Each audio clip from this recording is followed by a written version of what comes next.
atas kitab Asy-Syama'il Muhammadiyah karya daripada Al-Imam Al-Hafidh Muhammad ibn Isa bin Sawrah At-Tirmidzi rahimahullahu ta'ala. Dan kita sudah sampai kemarin, sudah selesai di dua hadis yang panjang, ya, hadis ke-7 dan ke-8 dari 515 hadis yang disebutkan yang diriwayatkan oleh beliau rahimahullah di kitab ini. Sekarang kita masuk ke hadis yang ke-9. Qala al-Imam Tirmidzi rahimahullahu ta'ala, haddatsana Abu Musa Muhammad ibn al-Muthanna, berkata kepada kami Abu Musa Muhammad bin Ibnul Muthanna. Qala, dia mengatakan haddatsana Muhammad ibn Ja'far, menceritakan kepada kami Muhammad bin Ja'far dan dikenal dengan Gundar. Qala haddatsana Syu'bah, Gundar mengatakan menceritakan kepada kami Syu'bah. Jadi Syu'bah ini menikah dengan ibunya Gundar, menikah dengan ibunya Muhammad bin Ja'far. Makanya beliau melazimi Syu'bah bin Hajjaj ini selama 20 tahun, ya, sehingga menjadi murid dari perawi, salah satu perawi hadis daripada Imam Syu'bah. Imam Syu'bah mengatakan an Simak ibn Harbin, dari Simak bin Harbin. Qala sami'tu Jabir ibn Samurah yaqul, saya mendengar Jabir bin Samurah. Boleh membaca Samurah dan juga boleh juga membaca Samrah. Ya, kalau Samrah ucapan atau bacaan orang-orang ahli Hijaz, penduduk Hijaz, Makkah, Madinah dan Taif. Ya, kalau selainnya mereka tetap membaca dengan Samurah. Ya. Jadi sahabat yang mulia ini mengatakan, Jabir bin Samurah mengatakan, karena Rasulullah SAW dhali al-fami. Jadi Nabi SAW itu dulu mulutnya itu besar, ya, jadi tidak kecil. Dan orang Arab suka dengan mulut yang seperti ini karena dia menunjukkan kefasihan. Ya, orang yang dengan jenis mulut seperti ini dia fasih dan juga tutur bahasanya ini sangat kuat. Ya. Kemudian wa ashkalal aini, yang beliau juga ashkalal aini, ya, syuklah para jemaah sekalian, dia adalah urat-urat merah yang ada di putih mata. Jadi ada putih mata kita, itu misalnya ada warna merah, garis-garis merah, ya, kayak urat. Ini oleh baginda Nabi SAW, dia memperindah memperindah mata beliau SAW. Karena dengannya ini warna putihnya ini jelas, jadi bersih. Jadi jelas sekali warna putih daripada mata beliau SAW. Dan kata para ulama kita, diantaranya Imam Al-Bajuri, ya, dalam kitab beliau Al-Mawahib Al-Laduniyah, ya, beliau mengatakan syuklah ini merupakan salah satu tanda-tanda daripada nubuwah, tanda-tanda kenabian, ya. Adapun kalau syuhlah dengan hak, syuhlah itu warna merah yang terdapat pada hitam mata, pupil, ya. Jadi bedakan syuklah dengan kaf dengan syuhlah, ya. Kemudian boleh mengatakan manhusal akib, jadi daging di bagian di bagian tumit beliau sallallahu alaihi wasallam ini dia sedikit, ya, tidak menumpuk, tidak berlemak. Hanya saja telapaknya sebagaimana telapak tangan dia tebal dengan daging dan halus, ya. Nah, kemudian qala Syu'bah, kemudian Syu'bah mengatakan, ya, qultu li Simak, saya berkata kepada Simak yang guru beliau, ya, ma dadi'ul fam, ya, jadi ini ada hikayat bagaimana adanya interaksi antara guru dan murid, ya, makanya dia bukan termasuk dalam matan hadis, ya, dia bukan merupakan redaksi hadis, ya, akan tetapi penukilan yang terjadi penukilan diskusi atau yang terjadi antara guru dan murid, ya. Jadi dia mengatakan apa itu makna daripada dodi'ul fami, maka guru beliau Simak mengatakan azimul fam, ya, ditafsirkan dengan azimul fam, dan ini disepakati oleh para ulama kita, besar mulutnya, ya, bukan bermulut besar, ya, dalam konteks sebagai orang yang banyak bicara, ya, tapi memang fisiknya seperti itu sallallahu alaihi wasallam. Qultu, kemudian Syu'bah mengatakan, ma askalul ain, apa makna daripada askalul ain? Ya. Qala, Simak mengatakan tawirus syakil ain, belahan matanya ini ya, antara bawah dan atas ini dia panjang. Jadi apa namanya ini, kelopak kelopak mata ya, ini panjang ya. Ini penafsiran daripada Syu'bah atau penafsiran daripada Simak. Akan tetapi penafsiran ini para jemaah sekalian dikritisi oleh Imam Al-Quriyat, dikritisi ya, karena ini menyelisihi apa yang telah diketahui atau yang dinukil dari para kitab-kitab bahasa Arab ya. Jadi kalau kita membuka mu'jam ya, kamus-kamus bahasa Arab itu, kalau kita mencari mana askalul ain, maka maknanya itu tadi ya, dia adalah warna merah yang terdapat pada bagian putih di mata ya, dan tidak ada makna yang disebutkan oleh Imam Syu'bah di sini. Makanya dikritisi oleh siapa? Oleh Imam Al-Qadiyat, bahwasanya ini waham, salah paham daripada Syu'bah atau Simak ya. Qultu, kemudian Syu'bah mengatakan, ma manhusul akib, apa itu makna daripada manhusul akib? Qala, Simak mengatakan, qalilul lahmil akib, sedikit daging pada bagian tumitnya ya. Jadi ini sepintas sebagian ciri-ciri daripada fisik Nabi SAW yang disebutkan di dalam hadis ini ya. Baik. Kemudian kita masuk pada hadis yang ke-10. Qala haddatsana Hannad ibn Sari. Imam Tirmizi mengatakan, menceritakan kepada kami Hannad ibn Sari. Ini beliau seorang ahli ibadah, disebut dengan rahibul Kufah ya, pendeta. Pendeta itu kan, ruhban itu kan ahli ibadah ya kan, dia terkenal dengan hal ini, makanya disebut dengan rahibul Kufah. Qala, dia mengatakan haddatsana Abfaru ibnu Qasim Az-Zubaydi ya, berkata kepada kami Abfar ibnul Qasim ya, beliau ini orang Zabid di Yaman. Kemudian semua orang yang bernisbah kepada kampung ini Zabid di salah satu wilayah Yaman disebut dengan Zubaydi ya, di Gorontalo ada marga Zubaydi ya, asalnya mungkin dari sana ya. Baik, kemudian an Ash'af yakni ibn Sawar ya, dari Ash'af, yaitu Ash'af adalah ibnu Sawar, ada yang membaca Siwar ya. Tetapi yang didobat di sini adalah apa yang didobat oleh Imam Az-Zahabi ya, yaitu ibnu Sawar. An Abi Ishaq As-Sabili ya, an Jabir ibn Samurah, ini juga sahabat yang sama, Jabir bin Samurah.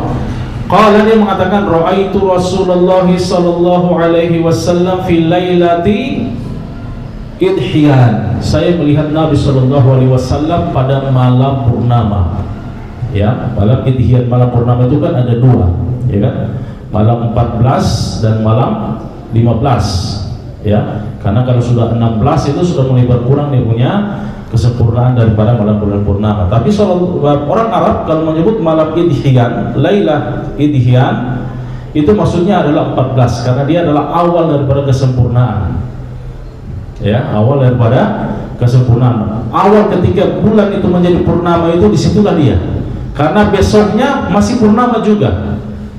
Orang Arab tidak mengatakan, memahami bahwa idhiyan itu malam ke-15. Kenapa? Karena setelah 15 besoknya sudah tidak sempurna lagi ya. Jadi ini ada bentuk bagaimana para sahabat ini atau para ulama kita pada masa-masa awal Islam dulu ini, memang mereka sangat teliti dalam memilih redaksi-redaksi atau diksi yang memang mereka pikir ya, ini bisa meningkatkan bayangan kita tentang tentang karakternya Rasulullah SAW ya. Jadi beliau sempurna bukan berarti sempurna setelahnya ada kekurangan ya, sallallahu alaihi wasallam.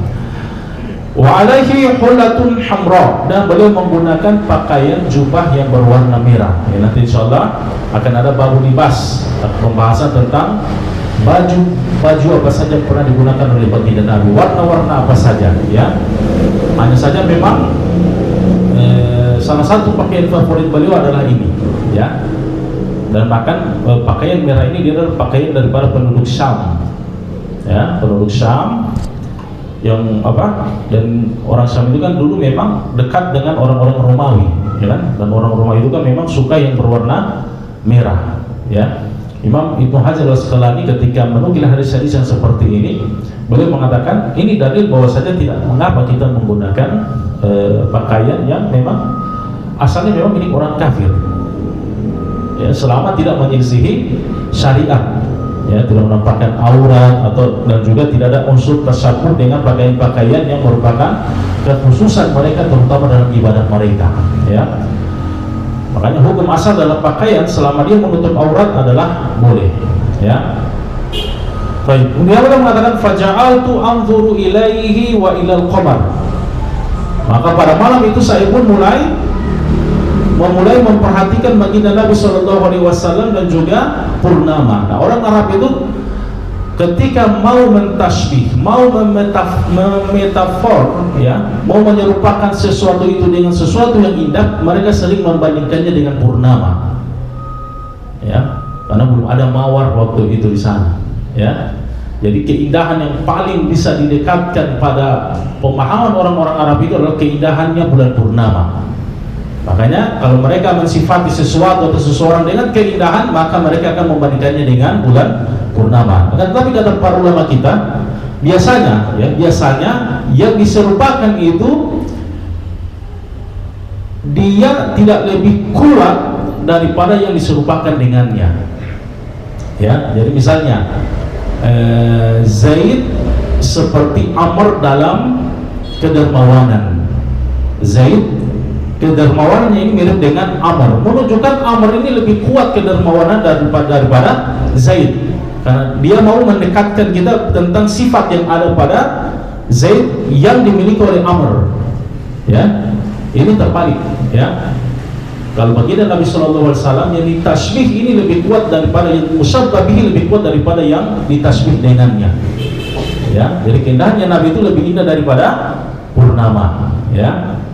Dan hadis seperti ini mutawatir, Pak, ya, banyak hadisnya. Jadi kalau hanya hadis ahad ya mungkin interpretasi ini banyak, ya, akan tetapi hadis-hadis ini dia sangat banyak berdatangan dengan berbagai jalur riwayatnya, ya.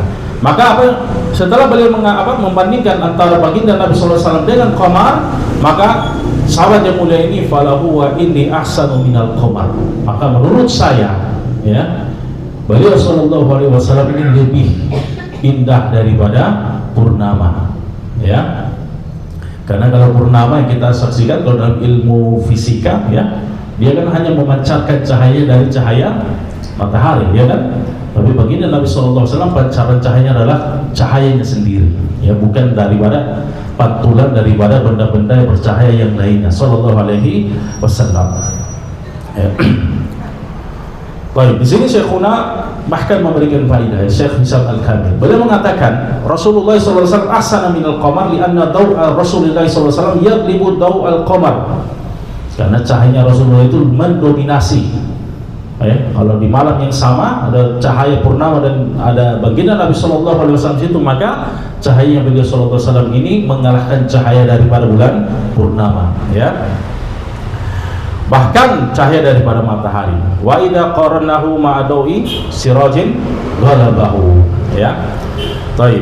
Ini dia hadis yang ke-10 tentang karakter fisik daripada baginda Nabi sallallahu alaihi wasallam. Yang ke-11, Imam Tirmidzi mengatakan, qala hadatsana Sufyan ibnu Waqi', menceritakan kepada kami Sufyan ibnu Waqi'. Ini perawinya berulang, ya. Ini anak daripada imam besar gurunya Imam Syafi'i, yaitu Waqi' ibn Jarrah. Qala Sufyan mengatakan hadatsana Humaid ibni Abdurrahman Ar-Ru'asi, menceritakan kepada kami Humaid bin Abdurrahman Ar-Ru'asi an Zuhair an Abi Ishaq, dari Zuhair dari Abi Ishaq. Qala, dia mengatakan sa'ala rajulun al-Bara ibn Azib, seseorang bertanya kepada sahabat yang mulia Bara ibn Azib, akana wajhu Rasulullah sallallahu alaihi wasallam mithla saif, apakah wajahnya Rasulullah seperti pedang? Ya, dengan sini ada pertanyaan, kenapa ditasbih, ya, mau diserupakan dengan pedang? Ya, pedang kalau pedang orang dulu, ya, yang memang biasa digunakan untuk berperang, ya, bukan seperti perang kita di rumah, ya. cuma potong-potongkan pohon, kasih tinggal 1-2 hari sudah karat. Ya. Ini tidak, pedangnya orang Arab itu setiap hari diasah. Karena orang Arab itu meskipun di Mekah itu mereka bersiap-siap menunggu serangan daripada kabilah-kabilah yang ingin menyerang Quraisy. Ya, jadi tiap hari itu diasah oleh budak-budak mereka. Jadi pedangnya ini orang-orang Arab itu bercahaya kalau kena kilatan cahaya. Kena cahaya langsung berkilat. Jadi maksudnya di sini apakah wajahnya Rasulullah itu cahayanya itu seperti kilatan yang ada cahaya yang ada pada pedang ketika terkena cahaya? Ini maksudnya. Ya. Maka kata Al-Bara bin Azib, la, tidak, bal mithlal qamar, bahkan cahaya beliau seperti rembulan purnama, ya, menunjukkan cahayanya beliau sangat kuat. Ya, seperti mana kalau kita membaca hadis tentang sholat subuh ya, pernah kita singgung, itu sahabat itu datang ke masjid itu banyak yang datang awal itu pada saat gelap gulita, ya, menunggu azan subuh itu agar mereka bisa melihat wajahnya Rasulullah. Bagaimana melihat wajah Rasulullah sementara suasana dalam keadaan gelap? Ya, karena wajah beliau mengeluarkan apa? Nur dan cahaya sallallahu alaihi wasallam, ya. Baik. Ini dia. Jadi tasbih yang diberikan oleh seorang ini yang tidak disebutkan namanya ini, dia dikritisi oleh secara tidak langsung, ya, dikritisi oleh sahabat yang mulia Bara ibn Azib. Ya, ini kurang tepat dengan pedang. Lebih tepatnya adalah mentasbih beliau dengan qamar, meskipun beliau lebih indah daripada cahaya rembulan sallallahu alaihi wasallam.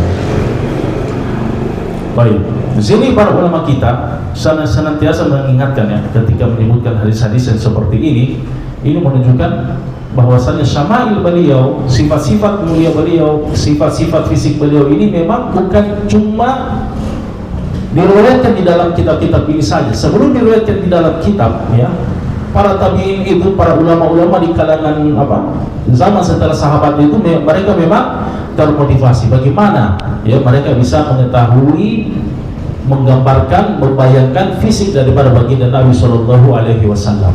Ya, ini menunjukkan syauq, ya, cinta, kecintaan yang sangat besar, kerinduan yang sangat besar terhadap pribadi dan diri daripada baginda Nabi Shallallahu Alaihi Wasallam. Ya, dan setiap kali bertambah ma'rifah seseorang terhadap yang dicintai, maka cintanya pun semakin besar. Ya. Baik. Hadis yang ke-12, qala hadatsana Abu Dawud As-Suhafihi. Menceritakan kepada kami Abu Dawud As-Suhafihi, Sulaiman ibn Salmin. Namanya Sulaiman bin Salmin. Qala, dia mengatakan hadatsana Nadhr ibn Shumail. Menceritakan kepada kami Nadhr bin Shumail an Salih ibn Abil Akhdar, dari Salih bin Abi Akhdar, an Ibn Shihab Az-Zuhri, guru daripada Imam Malik bin Anas, an Abi Salamah an Abi Hurairah radhiyallahu taala anhu qala, dari Abu Hurairah, dari Abu Salamah, kemudian dari Abu Hurairah radhiyallahu taala anhu, dia mengatakan, kana Rasulullah sallallahu alaihi wasallam abyad ka'anna masiga min fiddatin rajilas sya'ri. Nabi sallallahu alaihi wasallam itu dia putih, ya, seolah-olah beliau ini diciptakan dari perak, ya, perak kan dia menyala, ya kan, berkilat, ya. Jadi seolah-olah putihnya beliau sallallahu alaihi wasallam ini seolah-olah beliau ini diciptakan dari perak, ya. Kemudian rajilas sya'ri, beliau menyisir rambutnya, ya. Salah satu bentuk pemuliaan kita terhadap rambut adalah dengan menyisir dan meminyakinya, ya. Baik, para jamaah sekalian, Abu Hurairah ini nama asli beliau ini diperselisihkan oleh para ulama kita, ya. Kalau tidak salah sampai 30 pendapat siapa nama aslinya. Kita kan kalau membaca hadis kan cuma Abu Hurairah, ya kan?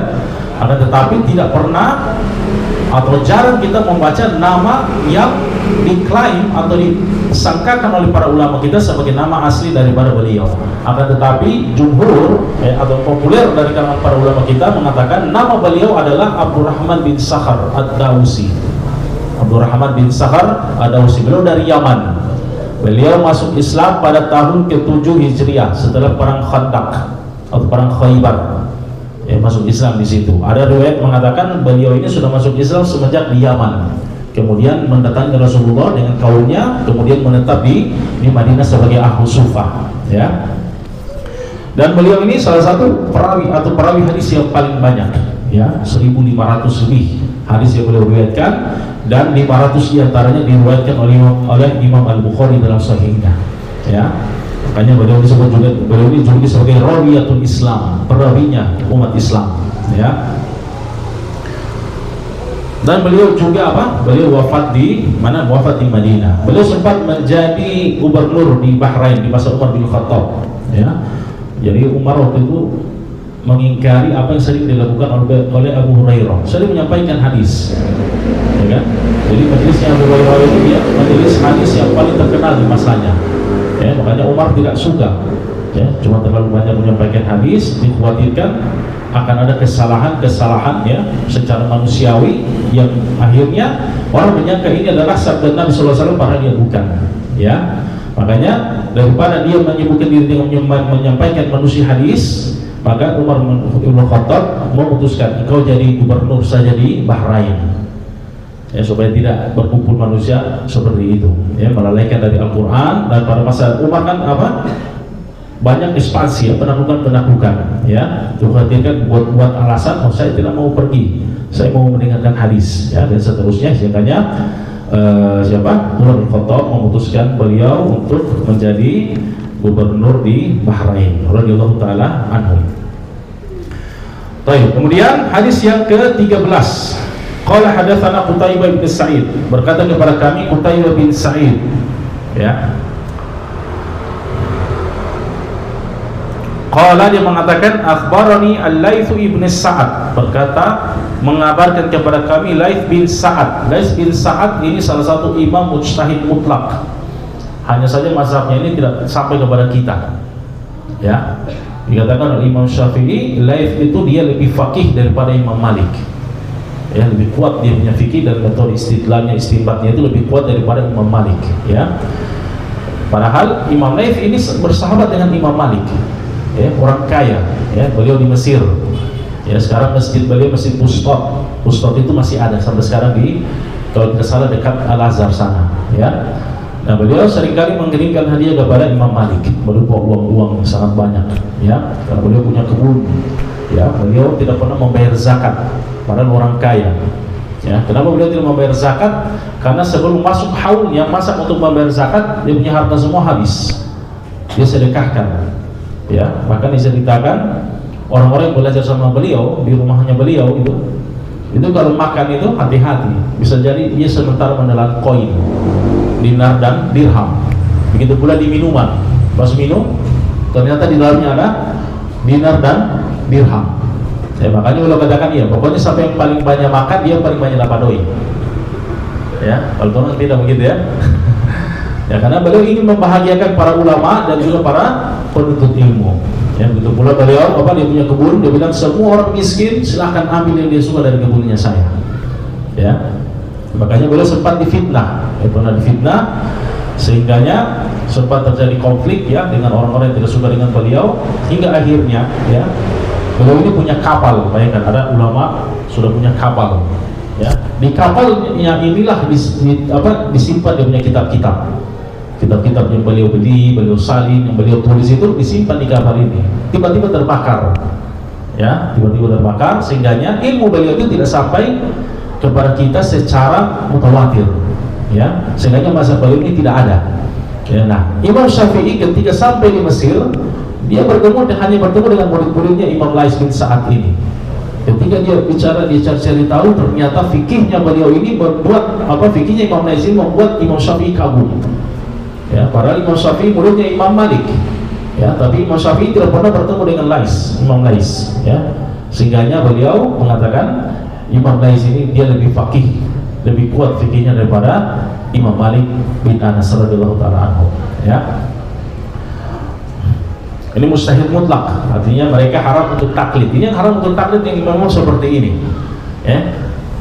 Tidak boleh, misalnya Imam Fulan yang mustahil mutlak sudah membuat pendapat, kemudian dia bilang karena dia mungkin capek, saya tidak mau beristihad lagi, saya mau ikut saja pendapatnya teman saya yang juga mustahil mutlak. Tidak boleh, haram, ya. Bagi mustahil mutlak dalam masalah-masalah yang sampai kepada mereka, wajib mereka untuk beristihad langsung daripada Al-Quran dan hadis, ya. Berbeda dengan mereka yang tidak mencapai rutbah atau level daripada mustahil mutlak, Ya, mereka boleh taklid kepada orang yang semisalnya atau bahkan yang lebih afdal dari mereka. Ya. Baik. Al-Layth bin Sa'ad an Abi Zubair an Jabir bin Abdullah anna Rasulullah sallallahu alaihi wasallam qal, dari Jabir bin Abdullah Al-Ansari, ya. Beliau ini sahabat dari sahabat yang melakukan baiat ridwan yang kedua yang terakhir meninggal. Ya. Beliau mengatakan, uridu alayyal anbiya, diperlihatkan kepada saya para nabi. Ya. Fa idza Musa alaihi salamu darbun minar rijali, maka Nabi Musa itu dia mewakili sekelompok jenis manusia secara fisik, ya. Beliau menceritakan tentang bagaimana bentuk fisiknya baginda Nabi sallallahu alaihi wasallam. Ka'annahu min rijali Shanu'ah, seolah fisiknya Nabi Musa alaihi salam ini seperti fisiknya kabilah Shanu'ah. Kabilah Shanu'ah adalah salah satu kabilah besar di Yaman, kabilah Arab yang besar di Yaman. Ya, beliau mendekatkan kepada para sahabat karena para sahabat tahu itu kabilah Shanu'ah, makanya beliau takribnya mendekatkan pemahaman mereka tentang Nabi Musa alaihi salam kepada apa yang mereka ketahui pada masa itu. Wa ra'aitu Isa ibn Maryam alaihi salam, dan saya sudah melihat Isa bin Maryam. Ya. Fa idza aqrabu man ra'aitu bihi syabhan Urwata ibn Mas'udin, dan orang yang paling saya lihat paling mirip dengan Nabi sallallahu alaihi wasallam adalah sahabat yang mulia Urwa bin Mas'ud. Ya, Urwa bin Mas'ud. Dan beliau ini masuk Islam pada tahun ke-9 Hijriah, Urwa bin Mas'ud. Dan ini kejadian baru sekali terjadi pada saat Isra dan Mi'raj.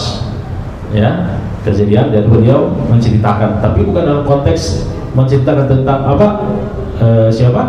Isra dan Mi'raj. Ya, kenapa? Karena Urwa bin Mas'ud kan hijrah atau masuk Islam tahun 9 Hijriah, 2 tahun sebelum wafatnya beliau. Sedangkan kisah tentang Isra Mi'raj itu kan terjadi ketika beliau masih di Makkah. Ya, jadi beliau bukan dalam konteks menceritakan tentang Isra dan Mi'raj, akan tetapi hanya mencoba menggambarkan kepada kita fisik daripada para nabi, sebagian nabi yang beliau jumpai pada saat Isra dan Mi'raj. Ya, karena pada apa? Di langit pertama beliau bertemu dengan Nabi Adam, langit kedua dengan Nabi Isa dan Nabi Yahya, langit ketiga Nabi Yusuf, yang keempat Nabi Idris. Nabi Idris ini yang masih hidup sampai sekarang, sama dengan Nabi Isa. Ya, beliau dikasih jalan-jalan, sudah bosan di dunia, minta, ya Allah, saya mau jalan-jalan dulu, jalan-jalan ke surga. Sudah melihat surga, sudah tidak mau balik lagi. Ya, akhirnya dia tidak mau balik. Akhirnya ya sudah, kalau tidak mau balik ke dunia, ke bumi, maka di langit ke sini saja, langit keempat, ya, alaihi salam. Ya, kemudian langit ke-5 adalah Nabi Harun. Langit ke-6 adalah Nabi Musa, dan langit ke-7 adalah siapa? Nabi Ibrahim alaihimussalam. Ya. Baik. Wa ra'aitu, kemudian beliau mengatakan sallallahu alaihi wasallam, ra'aitu Ibrahim alaihissalam, saya melihat Ibrahim alaihissalam, abul anbiya. Ya. Fa idza aqramu man ra'aitu bihi syabhan sahibukum, maka saya melihat yang paling mirip dengan Nabi Ibrahim adalah sahabat kalian ini, yaitu beliau sallallahu alaihi wasallam. Ya, jadi Nabi Ibrahim, Rasulullah itu paling mirip dengan Nabi Ibrahim. Yang paling mirip dengan Rasulullah adalah Al-Hasan. Ya, yang paling mirip dengan Rasulullah adalah cucu beliau Al-Hasan. Makanya Abu Bakar sempat mengucapkan syair, ya laha syabahan bin Nabi walaisa syabahan bi Ali. Wahai manusia pemuda yang miripnya itu dengan Nabi dan bukan dengan Ali. Bayangkan, cucunya lebih mirip dengan kakeknya daripada bapaknya. Ya, Al-Hasan. Ya. Dan Al-Hasan inilah yang dibuatkan oleh beliau untuk menjadi pendamai, ya, menjadi juru damai antara dua kelompok besar kaum muslimin. Dan dijanjikan juga sebagaimana dikatakan oleh jumhur ulama bahwasanya dari keturunan Al-Hasan inilah akan keluar darinya apa? Imam Mahdi. Ya. Jadi namanya, nasabnya mirip dengan nasabnya baginda Nabi SAW. Jadi Imam Mahdi itu namanya Muhammad bin Abdullah. Ya, dari keturunan daripada Al-Hasan. Ya. sebagai apa, jasa balasan karena beliau merelakan kekhilafan yang sah bagi beliau kepada sahabat mulia yaitu Muawiyah bin Abi Sufyan. Ya, ini kata para ulama kita. Baik, yakni nafsahu, yaitu dirinya sendiri sallallahu alaihi wasallam. Wa ra'aitu Jibril alaihi salam, saya melihat Jibril alaihi salam. Fa idza aqrabu man ra'aitu bihi syabahan Dihya. Ya, jadi yang paling mirip dengan Nabi Jibril adalah Dihya bin Khalifah al-Kalbi. Ya, jadi Jibril itu kalau beliau mau menampakkan diri kepada selain baginda Nabi SAW, ya, itu fisik yang paling disukai malaikat Jibril untuk dia miripkan itu adalah dengan sahabat yang mulia Dihya bin Kalbi, Dihya bin Khalifah al-Kalbi, sahabat yang mulia. Beliau mengikuti semua peperangan bersama baginda Nabi kecuali perang Badar. Ya, beliau juga masuk Islam sebelum hijrah baginda Nabi SAW, termasuk apa, orang yang berbaiat kepada Nabi di Mekah. Ya, jadi ketika Nabi SAW mulai mengirimkan apa, surat-surat kepada penguasa dunia waktu itu, kepada Persia, Romawi dan seterusnya, Dihya bin Khalifah al-Kalbi ini ditugasi oleh Rasulullah untuk membawa surat yang ditujukan kepada Heraklius. Ya, dan dia punya fisiknya memang sangat tampan. Ya, dan tidak lama setelah Dihya keluar dari istananya Heraklius yang ada di Palestina atau di Syam, baru itu datang kisah Abu Sufyan waktu itu yang terkenal dalam Sahih Bukhari. Ya, kisah bagaimana Heraklius itu bertanya tentang baginda, orang yang mengklaim sebagai nabi dari bangsa Arab itu. Nah, itu kisahnya setelah perginya Dihya bin Khalifah al-Kalbi. Jadi malaikat Jibril kalau turun kemudian menampakkan dirinya kepada sahabat dan juga Rasulullah, beliau menampakkan dalam wujudnya Dihya bin Khalifah al-Kalbi. Ya, di zaman Umar beliau ini diasingkan. Ya, karena saking tampan, ini lebih cantik dari perempuan sendiri. Ya, biasanya kan kalau laki-laki itu tampan ya cuma cocok, tidak bisa dibandingkan dengan perempuan, ya kan? Nah, di zamannya Umar jadi diasingkan, jangan menampakkan pada manusia, dikhawatirkan akan menjadi fitnah. Ya, saking ganteng sekali, ya, radhiyallahu taala anhu. Ya.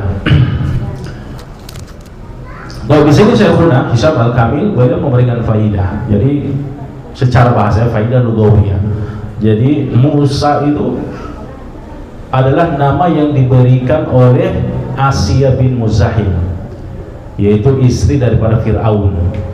Ya, jadi yang ditemukan ada bayi dalam peti, ya kan?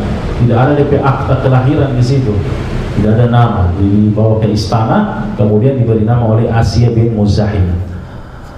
Dan Asiyah bin Muzahim bintu Muzahim ini termasuk adalah salah satu wanita yang paling mulia di dunia dan akhirat. Ya. Kemudian Ibrahim ini adalah bahasa Suryaniyah. Bahasa Suryani ini digunakan oleh sebagian orang-orang Yahudi. Jadi orang Yahudi itu menggunakan beberapa bahasa, jadi bukan cuma bahasa Suryani saja. Jadi ada bahasa Suryani, kemudian bahasa Aramaik, dan juga bahasa Ibrani. Ada 3 jenis bahasa yang digunakan oleh bangsa Yahudi.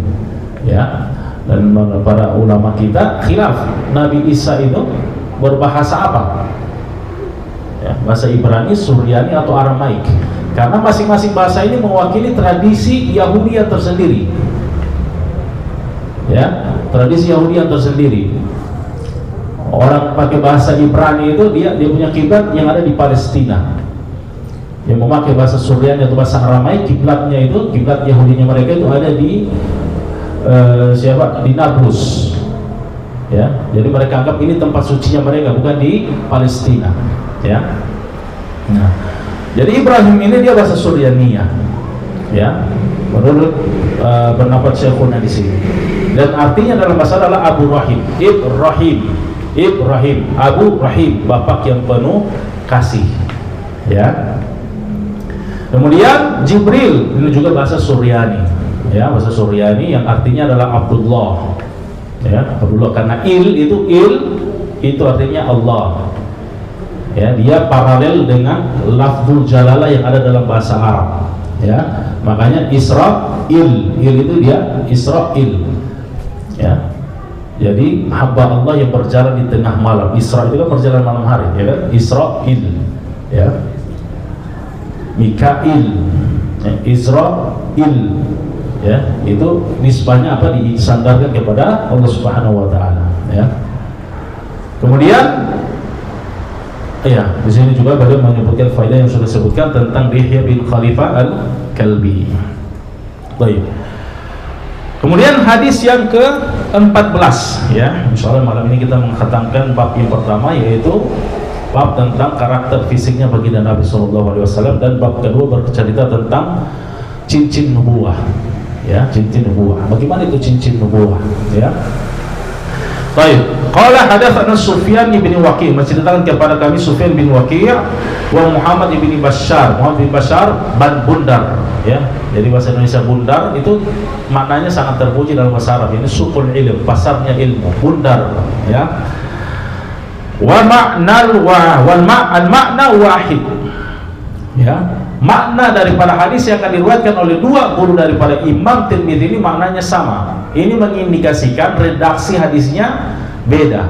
Hanya saja beliau memilih salah satu sanad, dengan konsekuensinya adalah memilih salah satu lafaz yang diriwayatkan melalui sanad itu. Tapi ada sanad yang lain, ya, ada sanad yang lain, akan tetapi tidak sama secara redaksinya, atau secara redaksionalnya itu beda, tapi maknanya sama, ya.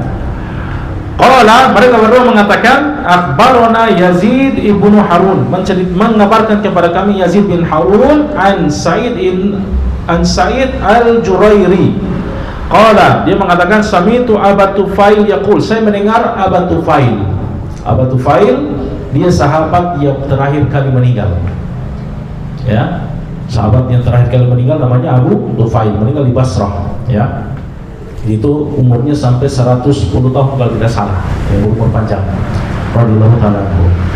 Beliau mengatakan, Abu Tufail mengatakan, ra'aitun Nabiyya sallallahu alaihi wasallam, saya melihat Nabi sallallahu alaihi wasallam, wa ma baqiya ala wajhil ardi ahadun ra'ahu ghairi, dan tidak ada lagi yang tersisa di muka bumi ini yang melihat beliau selain saya.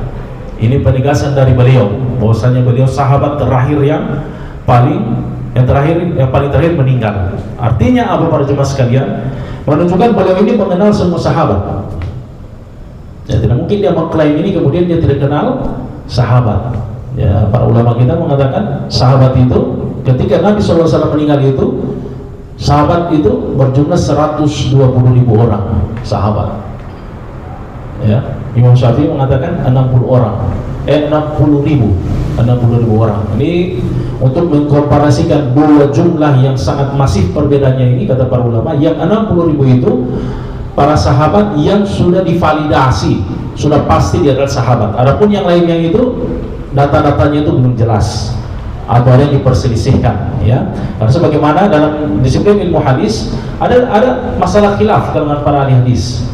Sahabat atau orang yang masuk Islam di zaman Nabi kemudian murtad, kemudian masuk Islam lagi setelah wafatnya Nabi, apakah dia masuk sahabat atau tidak?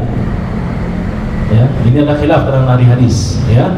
Ulama Hanafiyah mengatakan dia bukan lagi sahabat, ya, sudah gugur dan hapus dia punya status sahabat dengan ridha yang pernah terjadi. Tapi Syafi'iyah, para ulama Syafi'iyah mengatakan bahwasanya status sahabat ini kembali dengan masuknya Islam dia, ya. Makanya jumlah yang diperselisihkan ini yang bisa jadi salah satu landasan perbedaannya adalah karena mereka berbeda di dalam memastikan kriteria sahabat itu secara pasti. Yang disepakati, ya. Baik, beliau mengatakan, ra'aitu Nabiyya sallallahu alaihi wasallam wa ma baqiya ala wajhil ardi wa ahadun ra'ahu ghairi, qultu, maka saya katakan, Sa'id al-Jurair mengatakan, sifhuli, sifati beliau itu kepada saya, ya. Maka Abu Tufail mengatakan, kana abyad malihan muqassada, ya. Boleh ini putih, kemudian apa? Malihan, tampan, ya. Kemudian apa? Muqassada, posturnya itu sedang, ya, tidak berlebihan, ya, tidak terlalu tinggi sebagaimana sudah di hadis-hadis yang awal, tidak terlalu tinggi, tidak terlalu pendek, ya, tidak gemuk sekali, tidak juga kurus sekali, ya, berada di antara hal tersebut, ya. Baik, kemudian bagi sekalian hadis yang terakhir pada bab ini, hadis yang ke-15. Berkata Imam At-Tirmidzi qala hadatsana Abdullah bin Abdurrahman, menceritakan kepada kami Abdullah bin Abdurrahman. Abdullah bin Abdurrahman ini tidak lain adalah Imam Ad-Darimi. Ya, Imam Ad-Darimi yang memiliki kitab Sunan Ad-Darimi. Ya, pernah dengar ya kalau baca-baca apa? Kalau di khutbah, di ceramah itu misalnya hadis riwayat Imam Ad-Darimi, ini beliau. Ya, Abdullah bin Abdurrahman termasuk gurunya Imam siapa? Imam At-Tirmidzi. Ya. Bahkan Imam Ad-Darimi termasuk ulama yang sangat keras dalam masalah penerimaan hadis, ya. Imam Ad-Darimi. Beliau mengatakan qala hadatsana Ibrahim ibnul Munzir al-Hizami, menceritakan kepada kami Ibrahim bin Ibnul Munzir al-Hizami qala hadatsana Abdul Aziz ibni Abi Thabit az-Zuhri, menceritakan kepada kami Abdul Aziz bin Abi Thabit az-Zuhri. Qala, dia mengatakan hadatsani Ismail ibni Ibrahim, menceritakan kepada saya Ismail bin Ibrahim. Di sini secara jelas ya perawinya ini mengatakan bahwasanya hadis ini hanya disampaikan oleh gurunya Ismail kepadanya. Makanya murah hadatsani kepada saya. Kalau hadatsana berarti bersama dengan teman-temannya, ada pendengar lain selain perawi itu sendiri, ya. Hadatsani Ismail ibnu Ibrahim ibnu akhi Musa ibni Uqbah. Tidak lain, dia adalah ibnu akhi, saudara dari anak daripada, dia adalah ponakan saya, yaitu anak daripada Musa bin Uqbah, ya. An Musa bin Uqbah, dari Musa bin Uqbah, an Quraibin, dari Quraib, an Ibni Abbasin qala, dari Ibnu Abbas radhiyallahu taala anhuma, dia mengatakan kana Rasulullah sallallahu alaihi wasallam aflajat thanitain. Jadi Rasulullah itu gigi beliau sanaya itu gigi depan yang 4 ini, ya. Ini karena ada gigi taring kan, kiri kanan gigi taring, ya. Di antara 2 gigi taring ini disebut dengan sanaya. Nah, gigi beliau sallallahu alaihi wasallam itu antara gigi taring dengan gigi apa ini yang sanaya ini ada jeda, semacam furjah, ada lubang, ya, dari apa yang memisahkan antara taring dengan dia punya gigi yang ada di tengah ini. Dan ini dalam tradisi orang Arab dia merupakan nau' minal jamal, salah satu ketampanan, ciri-ciri ketampanan daripada seseorang itu adalah memiliki gigi yang seperti ini, ya. Idza takallama ru'ya kan nuri yakhruju min baini thanayahu. Kalau beliau sallallahu alaihi wasallam berbicara, maka seolah-olah keluar dari mulutnya itu cahaya, ya, seolah keluar dari mulut beliau sallallahu alaihi wasallam ini cahaya yang keluar daripada sela-sela daripada gigi beliau yang ada di depan ini, ya. Ini menunjukkan gigi beliau ini bercahaya putih, bukan cuma di iklan Pepsodent saja ketika ini mengkilat, tidak, ya. Jadi beliau sallallahu alaihi wasallam kalau bicara itu maka giginya ini seolah-olah kata bersama, saking putihnya, ya, saking putihnya ini dia sangat seolah mengeluarkan cahaya sallallahu alaihi wasallam. Kemudian pada jelaskan Ibnu Abbas tidak lain adalah ponakan sepupu daripada siapa? Baginda Nabi sallallahu alaihi wasallam. Al-Abbas adalah saudara daripada Abdullah, ayah daripada baginda Nabi sallallahu alaihi wasallam. Dan ibu daripada Al-Abbas ini, beliau punya tante namanya Maimunah. Tantenya Ibnu Abbas ini menikah dengan Rasulullah sallallahu alaihi wasallam, ya. Jadi begitu, ya. Jadi bukan kalau apa nasabnya orang Arab itu kan bikin kita bingung. Ini posisinya sebenarnya ponakan, tapi menikah dengan dia punya tante. Ada sepupu menikah dengan dia punya sepupu punya anak, dan seterusnya. Bahkan Umar ibn Khattab, ya, Umar ibn Khattab, anak beliau kan menikah dengan Rasulullah, Hafsah, ya kan? Nah, kemudian Umar ibn Khattab beberapa tahun sebelum beliau wafat, beliau menikah dengan cucunya Rasulullah, ya, menikah dengan cucunya Rasulullah, anaknya Fatimah, ya, yaitu nama siapa? Zainab. Menikah dengan Ummu Kulsum. Ummu Kulsum ini anak daripada salah satu anak daripada Ali bin Abi Thalib dan Fatimah, ya. Jadi menikah turun dari atas ke bawah, ini tidak masalah, ya, karena memang tidak ada mahramiyah. Mahramiyah itulah yang mengharamkan pernikahan, Ya, jadi selama tidak mahram, tidak dilarang menikah dengan ini, dalam Islam tidak masalahnya. Saya memang dalam tradisi kita mungkin agak aneh, ya, agak aneh. Baik, pada mas kalian dari Allah Subhanahu Wa Taala, alhamdulillah kita sudah mengkhatamkan bab yang pertama dari kitab ini, yaitu bab tentang maja'afi wasfi khalqi Rasulullah SAW, ya. Dan insyaallah pada pertemuan berikutnya kita akan masuk pada bab yang kedua yang berbicara tentang sifat atau karakter daripada cincin nubuwah beliau sallallahu alaihi wasallam. Tentunya kita tutup perkajian kita pada pertemuan kali ini sambil menunggu azan. Subhanallah bihamdihi asyhadu an la ilaha illa anta astaghfiruka wa atubu ilaik wa akhiru da'wana alhamdulillahirabbil alamin. Assalamualaikum warahmatullahi wabarakatuh.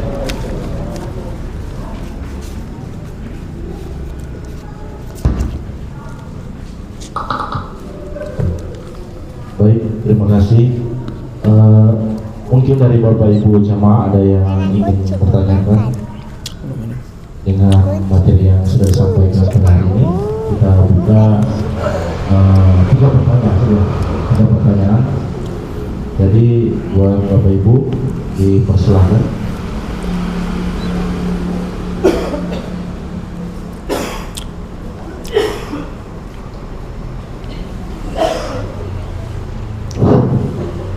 Assalamualaikum warahmatullahi wabarakatuh. Ini Pak Ustaz, saya sampaikan, ini kan ada firman Allah dan sunnah Rasul dan sabda Nabi. Jadi sama apa perbedaan? Seperti yang dijabarkan ini menyambung jabatannya adalah para ulama. Para ulama ini ada kaitan perbedaan. Perbedaan. Kalau para ulama ini tidak semua kita sudah beda-beda pendapat ilmu. Apakah perbedaan para ulama ini berdasarkan firman Allah atau sabda Rasul atau sunnah sabda Nabi dan sunnah Rasul? Maka assalamualaikum warahmatullahi wabarakatuh. Masya Allah, jazakumullah khairan atas pertanyaan ini, bagus ya. Ini ya, jadi kenapa ulama itu khilaf? Ya, apakah khilafnya para ulama ini memang sudah sudah ditegaskan, difirmankan ya, ini bahasanya Pak Haji, dan atau disabdakan oleh Nabi SAW. Ya, dan kami katakan di sini bahwasanya memang khilaf itu para ulama kita itu memang tidak khilaf bagaimana khilaf itu suatu hal yang niscaya, keniscayaan. Ya, semuanya pasti ada perbedaan. Dalam satu rumah saja kita pasti punya perbedaan, ya kan? Hanya saja apa maksud daripada perbedaan ulama ini? Ya, ini sudah dinubuatkan oleh baginda Nabi sallallahu alaihi wasallam pada saat haji wada. Ya, man ya'is minkum, ya, man ya'is minkum ba'di fasayara ikhtilafan katsiran. Siapa yang hidup setelah kalian ini, siapa yang hidup setelah saya, maka kalian akan mendapati banyak perselisihan. Berarti memang sudah dinubuatkan.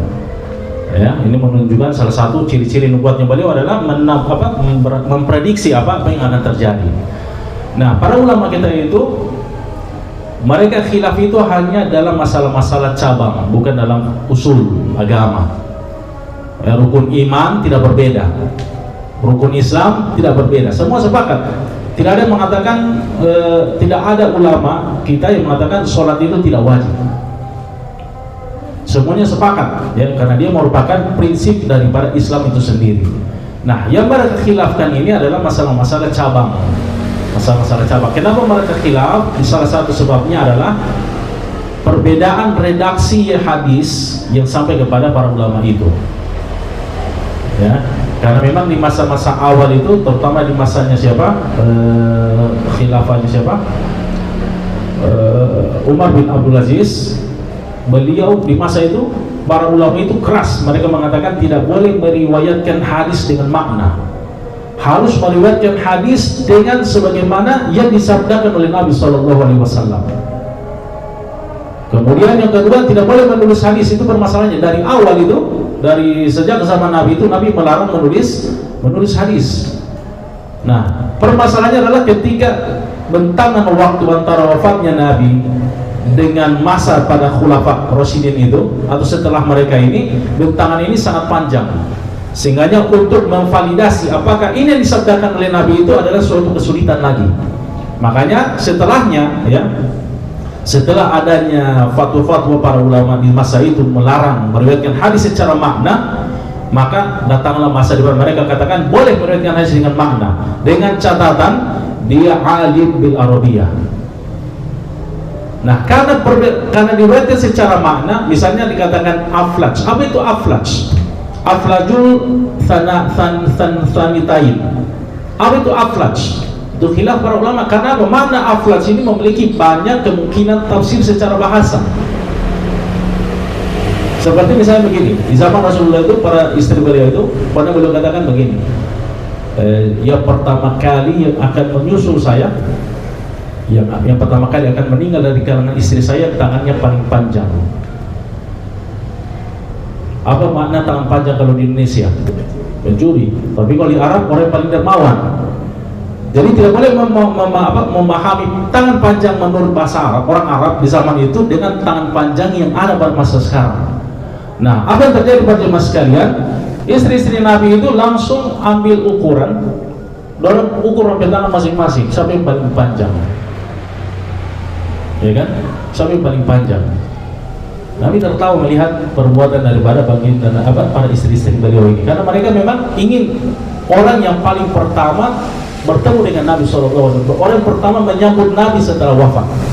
Akhirnya apa? Siapa yang meninggal? Yang meninggal adalah Zainab bin Jahsy. Zainab bintu Jahsy. Akhirnya para istrinya mengakui ternyata memang betul. Maksud dari para tangan panjang ini bukan makna zohirnya, akan tetapi makna majasnya, itu orang yang paling dermawan. Zainab bintu Jahsy ini tidak pernah ada harta yang singgah di rumahnya kecuali langsung disegahkan kepada orang-orang miskin. Makanya beliau dijuluki dengan Ummul Masakin, Ummul Fuqara. Orang-orang miskin kota Madinah itu kalau tidak punya apa-apa langsung datang kepada Zainab bintu Jahsy, langsung dikasih apa yang dia punya. Makanya beliau ini satu-satunya istri yang disolati oleh baginda Nabi SAW. Nah, sekarang kenapa para istrinya, orang istri Nabi ini kan orang Arab asli, paham bahasa Arab, kenapa mereka khilaf? Karena ada kemungkinan pemaknaan kata yad, panjang tangan itu secara makna hakikat atau secara majas. Nah, itu salah satu khilaf yang terjadi dalam para ulama kita, sebabnya adalah perbedaan dalam pemaknaan. Ya, jadi hadisnya ada, tapi cara memahami itu dia berbeda. Tapi ini para jemaah sekalian, dia hanya terkait pada cabang-cabang dalam masalah agama, bukan dalam perkara-perkara usul akidah dalam syariat. Jadi para ulama kita bahkan membedakan mana syariat mana fikih. Jadi syariat itu dia zahirnya masalah fikih, tapi dia adalah perkara yang disepakati dia punya hukum, tidak ada khilaf di situ. Seperti sholat masalah fikih kan, sholat masalah fikih, tapi para ulama kita sepakat dia punya hukum, makanya disebut dengan syariat. Adapun fikih dia dibangun di atas prasangka, fikih itu dibangun di atas prasangka. Makanya misalnya khilaf antara Imam Syafi'i dengan Imam Ahmad bin Hanbal, hukum mencuci tangan ketika berwudu setelah bangun dari tidur, apa hukumnya? Ya, Imam Syafi'i mengatakan dia sunnah, Imam Ahmad mengatakan dia wajib. Kenapa? Karena dia punya redaksi fa'innahu la yadri aina batats yaduhu. Batats ini dia maknanya adalah malam hari. Mungkin kita sering dengar mabit, ya kan, mabit di Madinah, ya kan, itu mabit itu kan terjadi di siang hari atau di malam hari?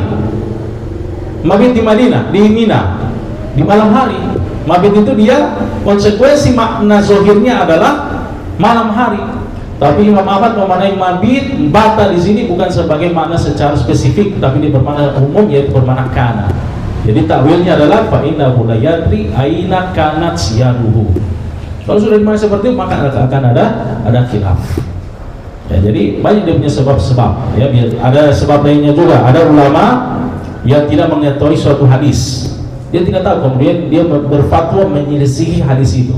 Ini ada. Jangankan ulama kita, Pak, ya, sahabat saja yang seperti itu. Ya, jadi saya tanya begini, apa hukum berkurban dengan ayam? Boleh tidak? Boleh tidak kita misalnya kurban, tidak bisa beli kambing, sapi, apalagi unta tidak di sini, boleh tidak berkurban dengan ayam? Menyembelih ayam, bawa di masjid potong ayam, boleh tidak? Ini para ulama kita sepakat tidak boleh. Tapi ada sahabat yang berfatwa boleh berfatwa berkurban dengan ayam. Siapa itu sahabat? Abdullah bin Abbas. Karena beliau melihat bahwasanya sebab hukum kurban itu bukan dilihat daripada jenis kurbannya, tapi dilihat daripada apa yang paling urgensi, esensi daripada hari kurban itu adalah menumpahkan darah. Jadi kalau sudah menyembelih ayam berarti menumpahkan darah, itulah esensi hukum yang dilihat oleh Ibnu Abbas. Makanya beliau katakan boleh. Tapi semua sahabat selain beliau, kemudian tabi'in, kemudian sudah ditahrir oleh para ulama mazhab mengatakan fatwa ini tidak boleh diamalkan. Kenapa Ibnu Abbas berpendapat demikian? Bisa jadi beliau tidak mengetahui adanya, atau beliau memahami bahwasanya dalilnya tidak sebagaimana yang beliau pahami. Itu pembatasan kurban hanya pada 3 jenis binatang ternak, ya, unta, sapi, dan kambing. Ya, jadi banyak sebabnya, dan khilaf itu sudah terjadi di zaman sahabat. Nah, dalam kisah yang terkenal misalnya Nabi SAW mengatakan la tusalliyannal asra illa fi Bani Quraidah. Yang terkenal, jangan sholat asar kecuali sudah di tempat Bani Quraidah. Sebelum sampai di tempat kabilah Bani Quraidah, waktu asar sudah mau selesai, sudah mau masuk maghrib. Sebagian sahabat sholat asar, yang lain bilang tidak, Nabi perintahkan orang sholat di sana. Ini perintah Nabi, dan memang perintah Nabi seperti itu hukumnya hukum asalnya adalah wajib. Makanya sebagian sahabat sholat di Bani Quraidah.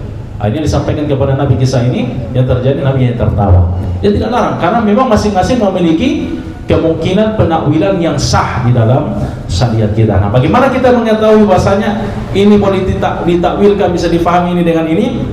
Ini dikaji dalam ilmu ushul fikih. Metode pemahaman terhadap dalil sehingga bisa mengantarkan kita kepada untuk bisa beristinbat daripada dalil-dalil yang ada. Mungkin ini dari kami Pak ya. Ya, jadi khilaf para ulama kita itu hanya terjadi pada masalah furu', cabang, dan bukan pada usul. Semuanya sama dalam masalah akidah, syariat itu semuanya sama. Ya, wallahu ta'ala alam. Kita kembalikan lagi, mungkin sudah azan ya. Ya. Baik, kita break aja dulu. Nanti setelah azan kita lanjut lagi. Mungkin masih ada 2 kesempatan, yaitu 2 pertanyaan lagi. Dibuka untuk Bapak dan Ibu.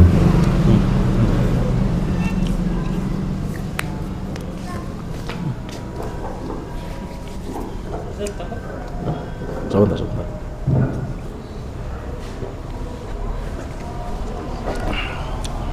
Allahu Akbar, Allahu Akbar.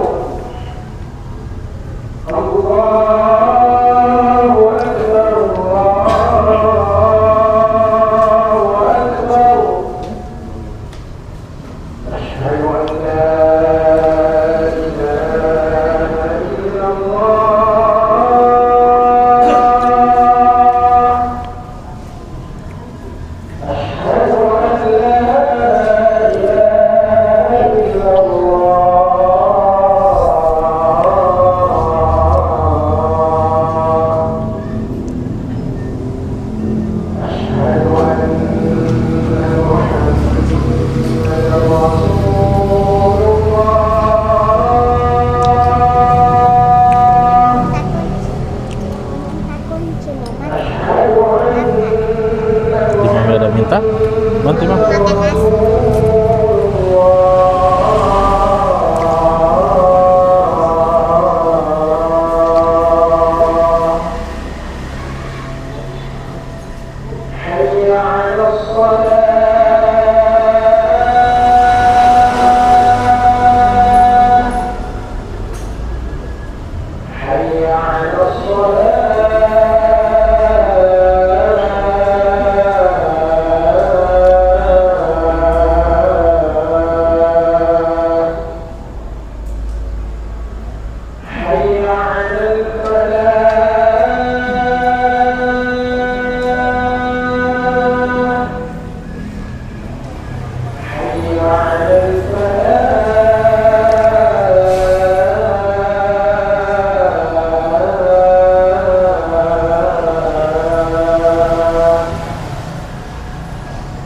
Baik,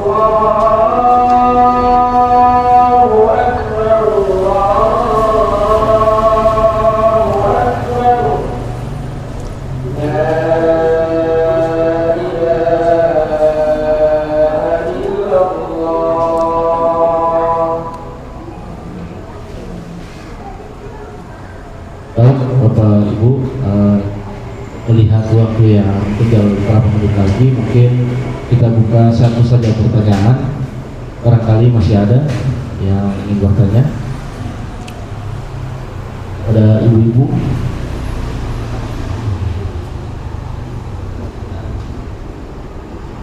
Kayaknya sudah tidak ada ya. Nah, untuk Ustaz, mungkin kegiatan ini kita tutup. Insya Allah